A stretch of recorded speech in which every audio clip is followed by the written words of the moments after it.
નમસ્કાર દર્શક મિત્રો, હું નીતિન પટેલ. તમે જોઈ રહ્યા છો સમાચાર મેં આગળ ન્યૂઝ. હવે જોઈએ આજના સમાચાર. મહેસાણા જિલ્લા પોલીસ વડા હિમાંશુ સોલંકી દ્વારા વહીવટી પ્રક્રિયાના ભાગરૂપે અને જાહેર હિતને ધ્યાને રાખીને જિલ્લામાં ફરજ બજાવતા 18 પોલીસ ઇન્સ્પેક્ટરની આંતરિક બદલીના હુકમ કરવામાં આવ્યા છે.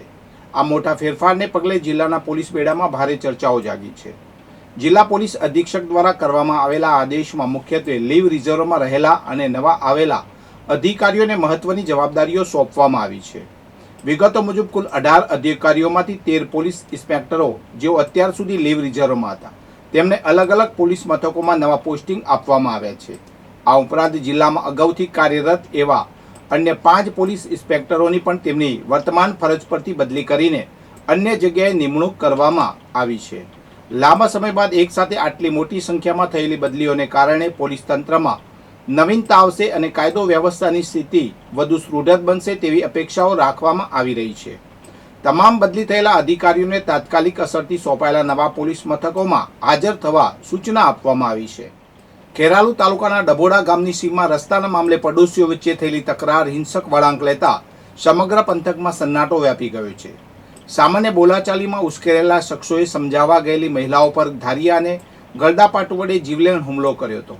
આ લોહિયાળ સંઘર્ષમાં બંને પક્ષની એક મહિલાને માથા અને કાનના ભાગે ગંભીર ઈજાઓ પહોંચતા તેમને તાત્કાલિક વડનગર સિવિલ હોસ્પિટલ ખસેડવામાં આવી હતી. ઘટનાને પગલે ખેરાલુ પોલીસ બંને પક્ષોની ફરિયાદને આધારે કુલ 8 લોકો સામે કાયદેસરની તપાસ હાથ ધરી છે.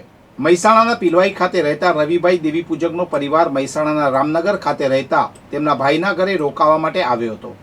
5 દિવસના રોકાણ બાદ ગઈકાલે રવિભાઈની પત્ની અને તેમનો 7 વર્ષનો પુત્ર કિસ્મત પરત પિલવાઈ જવા માટે નીકળ્યા હતા. રામનગર સોસાયટીને નાકે રોડ પર ક્રોસ કરી રહ્યા હતા તે દરમિયાન પૂરપાટ ઝડપે આવી રહેલ GJ09AW 1458 નંબરની કારના ચાલકે બાળકને જોરદાર ટક્કર મારી હતી. આ અકસ્માતને પગલે બાળકને શરીરે ગંભીર ઈજાઓ પહોંચી હતી. માનવતા દાખવી અકસ્માત સર્જનાર કાર ચાલક જ ઈજાગ્રસ્ત બાળકને પોતાની ગાડીમાં બેસાડી તાત્કાલિક મહેસાણા સિવિલ હોસ્પિટલ લઈ ગયો હતો. જોકે હોસ્પિટલ પહોંચતા ફરજ પરના તબીબોએ તપાસ બાદ બાળકને મૃત જાહેર કર્યો હતો. પોતાના વહાલસોયા પુત્રના મોતના સમાચાર મળતા જ પરિવારજનો પર આપ ફાટી પડ્યો હતો. સમગ્ર મામલે બાળકના પિતા રવિભાઈ દેવી પૂજકે મહેસાણા તાલુકા પોલીસ મથકમાં અકસ્માત સર્જનાર ગાડી ચાલક વિરુદ્ધ ફરિયાદ નોંધાવી છે. પોલીસે પિતાની ફરિયાદને આધારે ગુનો દાખલ કરી અકસ્માત કેવી રીતે સર્જાયો તે દિશામાં વધુ તપાસ શરૂ કરી છે. પાટણમાં પત્નીએ પતિને બચત કરી મકાન બનાવવાની સલાહ આપતા પતિ અને સાસરિયાઓએ તેને ઢોર માર માર્યો હતો. આ ઘટના બાદ પીડિતાએ Patan city A division police મથકે પતિ સહિત સાસુ સસરા વિરુદ્ધ ફરિયાદ નોંધાવી છે. પાટણની ધારપુર MERS મેડિકલ કોલેજ અને હોસ્પિટલના ડિસ્ટ્રિક્ટ અર્લી ઇન્ટરવેન્શન સેન્ટર દ્વારા 2 એપ્રિલના રોજ વિશ્વ ઓટિઝમ જાગૃતિ દિવસની ઉજવણી કરવામાં આવી હતી. આ પ્રસંગે ઓટિઝમથી પીડિત બાળકો માટે વિવિધ રમતો, પોષણયુક્ત નાસ્તો અને કીટનું વિતરણ કરાયું હતું. સાથે જ વાલીઓને માર્ગદર્શન પણ અપાયું હતું.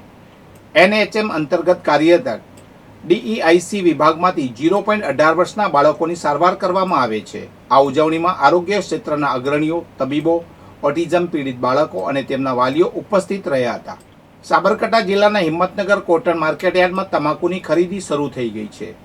2 એપ્રિલથી શરૂ થયેલી ખરીદીની પ્રથમ 3 દિવસમાં કુલ 8,699 બોરી તમાકુની આવક નોંધાઈ છે. સાબરકાંઠા જિલ્લામાં 12,000થી વધુ હેક્ટરમાં તમાકુનું વાવેતર થયું છે. પાક તૈયાર થતાં ખેડૂતો પોતાના પાક વેચવા માટે હિંમતનગરના કોટન માર્કેટયાર્ડમાં આવી રહ્યા છે. ખરીદીના પહેલા દિવસે 853 બોરી તમાકુની આવક થઈ હતી, જેના ભાવ ₹1,300થી ₹1,865 પ્રતિ બોરી રહ્યા હતા.